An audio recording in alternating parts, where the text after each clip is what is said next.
అందరికీ నమస్కారం.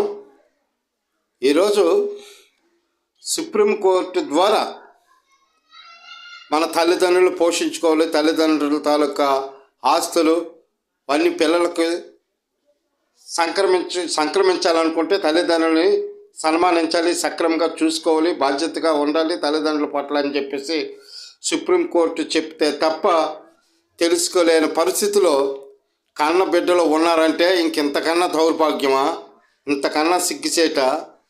ఎంత కష్టాలు లేకపోతే, ఎన్ని బాధలు లేకపోతే, ఆ కన్న బిడ్డలు చూడకపోతే, ఆ కన్న బిడ్డలు గెంజిపోయకపోతే, ఆ కన్న బిడ్డలు గుడ్డ పెట్టకపోతే మరి సుప్రీంకోర్టును కూడా ఆశ్రయించినటువంటి ఆ తల్లిదండ్రుల తాలూకు గాథ, వేదన, మనోవేదన ఎంత ఉంటుందో ఒక్కసారి యువతరం ఆలోచించండి, యువతరం గమనించాలి.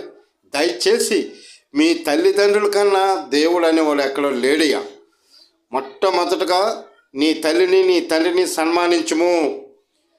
అప్పుడు నువ్వు దేశాన్ని ప్రేమించినవాడు అవుతావు, నీ పొరుగుని ప్రేమించినవాడు అవుతావు, నీ వీరుగోడిని ప్రేమించినవాడు అవుతావు. నీ తల్లిదండ్రులనే ప్రేమించక, నీ తల్లిదండ్రులకే ఒకడు గెంచిపోయిక, వాళ్ళ ఆస్తులు, కూడబెట్టిన ఆస్తులు, కష్టపడిన సంపాదించిన ఆస్తులు తినుకుంటూ, జీవిస్తూ, తిరుగుతూ, తాగుతూ చేస్తున్నట్టు నీవు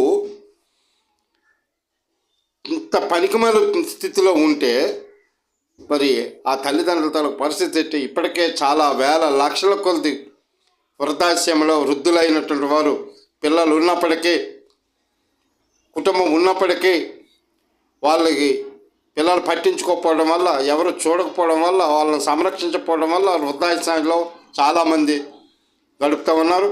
అక్కడే మరణిస్తూ ఉన్నారు, ఆ వృద్ధాశ్రమంలో చేస్తూ ఉన్నారు. కానీ సుప్రీంకోర్టు తీసుకున్న నిర్ణయానికి నిజంగా రెడ్ సాల్యూట్ చెప్పాలి, స్వాగతించాలి. కారణం ఏంటంటే ఎంతోమంది, అందులో నేను కూడా ఒకరిని, అభాగ్యుని, నా పిల్లల మీద మమకారంతో ముందుగానే నాకున్నటువంటి ఇల్లు పొల్లు ఏదో రాసి ఇచ్చాను. అప్పులు సప్పులు అన్నీ కూడా చేసి ఏర్పాటు చేసినప్పుడు ఇప్పుడు ఎవరు పట్టించుకునే పరిస్థితిలో ఉన్నారు. కారణం అలాంటి తల్లిదండ్రులు ఎంతోమంది ఉన్నారు, ఎంతోమంది అభాగ్యులు ఉన్నారు. కనుక తల్లిదండ్రులని పట్టించుకోలేని, చూడలేని వ్యక్తులకి తల్లిదండ్రుల తాలూకు సంపదలో భాగం కానీ, వాటాలు కానీ, ఆస్తులు కానీ ఎట్టి పరిస్థితుల్లో ఇవ్వడానికి వీలు లేదని చెప్పేసి సుప్రీంకోర్టు తీసుకున్న నిర్ణయం మాత్రం చాలా స్వాగతించదగ్గదే.